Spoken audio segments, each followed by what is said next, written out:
Welcome back to another edition of No Holds Barred here at the Toronto Sun. Rob Wong, joined alongside, as always, by Postmedia wrestling writer Jan Murphy, and we are pleased to be joined today by WWE Intercontinental Champion Bron Breakker. And want to get to a lot of the wrestling stuff with you, Bron, but got to start with your latest Instagram post. You holding that enormous bass out of the lake the other day. You wrote the caption "Record Day for the Boys." How much did it weigh, and was it your toughest opponent yet out on the water? It was a 7.5. It was a record day out there for the amount of the numbers that we did. We didn't catch. That wasn't my personal best bass, but we ended up with 40 free fish yesterday, which is Wow. crazy. So it was, man, it was nuts. Let's talk wrestling now. When you're born into the wrestling business as you were, is there any way you're ever going to not be part of that business? Like at what point in your life did you kind of know that it was in your, in your future and your destiny? I think just far back as I can remember, really. It's just one of those things that I just sort of fell in love with at a young age, just from watching my dad and uncle, and it just kind of, man, it's just all I've ever wanted to be or do in life.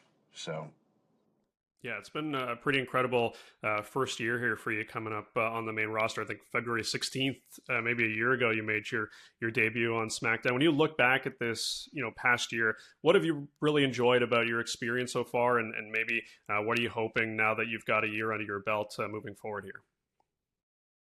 it's just it's been a heck of a year. It's been a great start, I think. I think there's still just a lot left to see out of me that I haven't done. I haven't shown the world that I can do. A lot of that stuff is still, sort of up in the air right now. We're just kind of, I have a lot left to prove. I have so much further to go. There's just so much range that I have that we haven't seen from me yet. Just, a lot of that stuff is, it's gonna happen for me in the future. So it's a lot to look forward to, a lot to be excited about. Just, we're just getting started.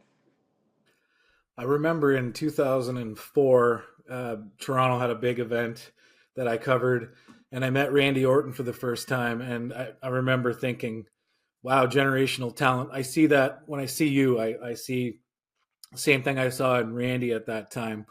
That Steiner legacy, what does that mean to you to be able to carry that on? I mean, one of the most formidable tag teams of all time. They probably don't even get the credit that they deserve for what they did in the business, but what's it mean to you to be able to carry that legacy on?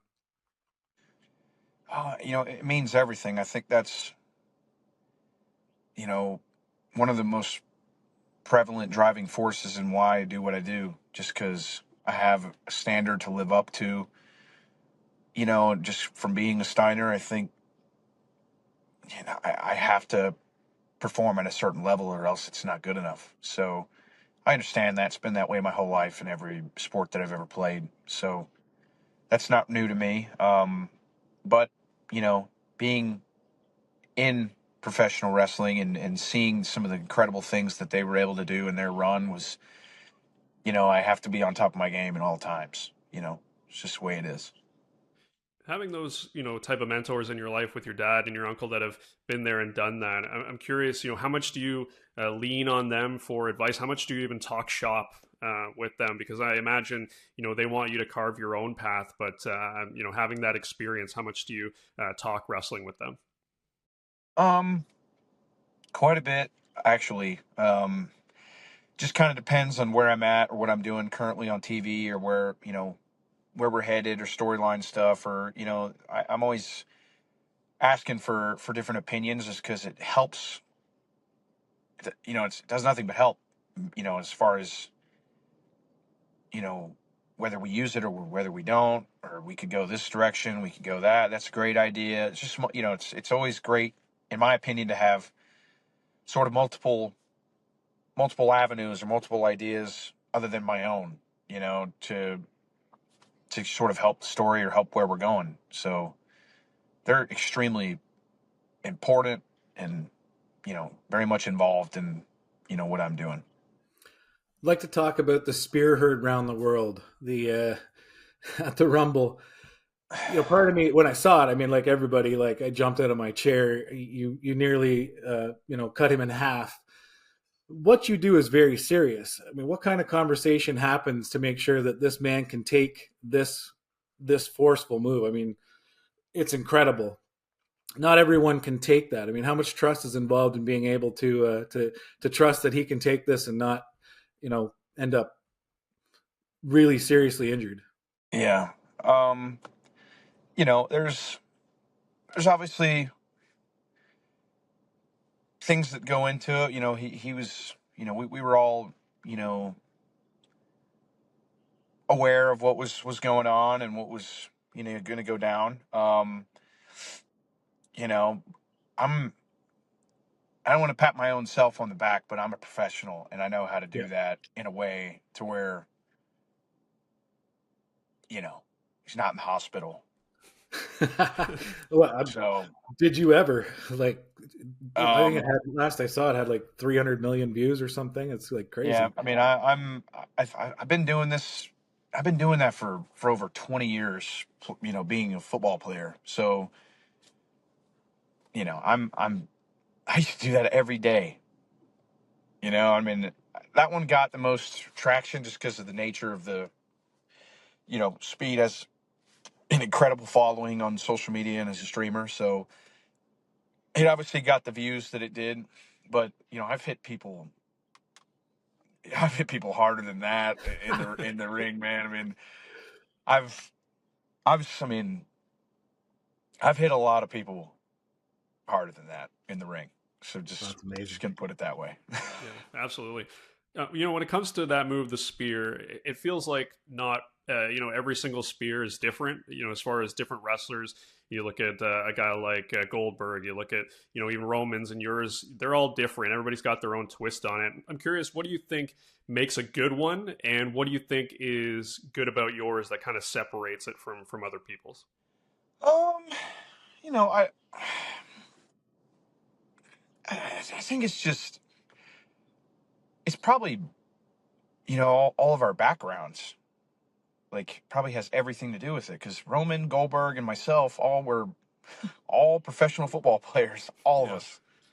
So, like, we all three played different positions, but we're all football guys. So the spear is second nature to us. Like, we've been doing that for forever. So, of course, the three people that you named, we're gonna be doing that move at a different level than anyone else.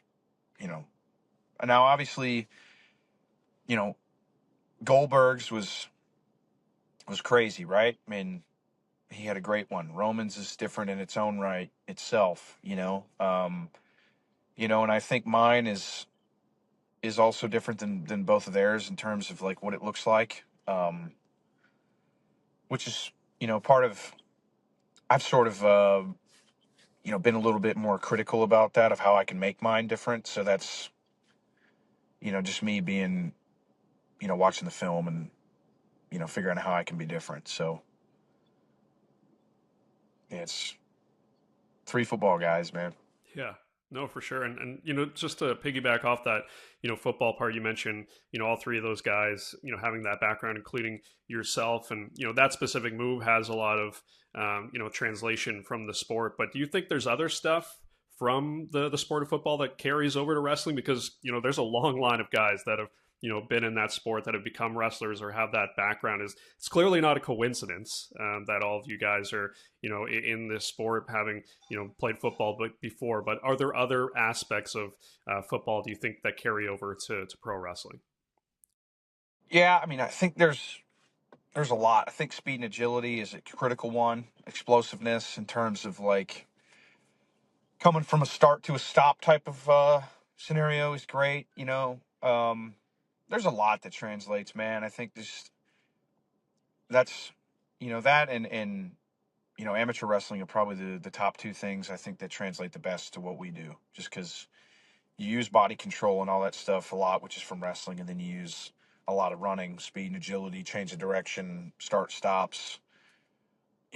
that sort of stuff. And then obviously, watching film is from, it's a different, the analytics and stuff are different from terms of watching football to wrestling, but in terms of the study is sort of the same. The premise is the same. So a lot of that is great, translation over from that to what we do. There's a ton. Awesome. Yeah, last one before we let you go, Bron. As of right now, you're not in the Elimination Chamber match in Toronto March 1st, but if you were to get that opportunity, what do you think that would mean to you to take part in a match like that? It'd be cool, man, because it'd obviously be my first one. So I would be incredibly excited, and then I would try to steal the show. So that's, that would be my mindset. You never say never. I don't, I guess it's too early to tell, but I don't think we count me out just yet. Absolutely. Yeah. Well, it's a match that suits your style for sure. And I know a lot of people are rooting to see you come Toronto March 1st. Bron, appreciate the time today, man. Thanks for doing it. Absolutely. Thank you.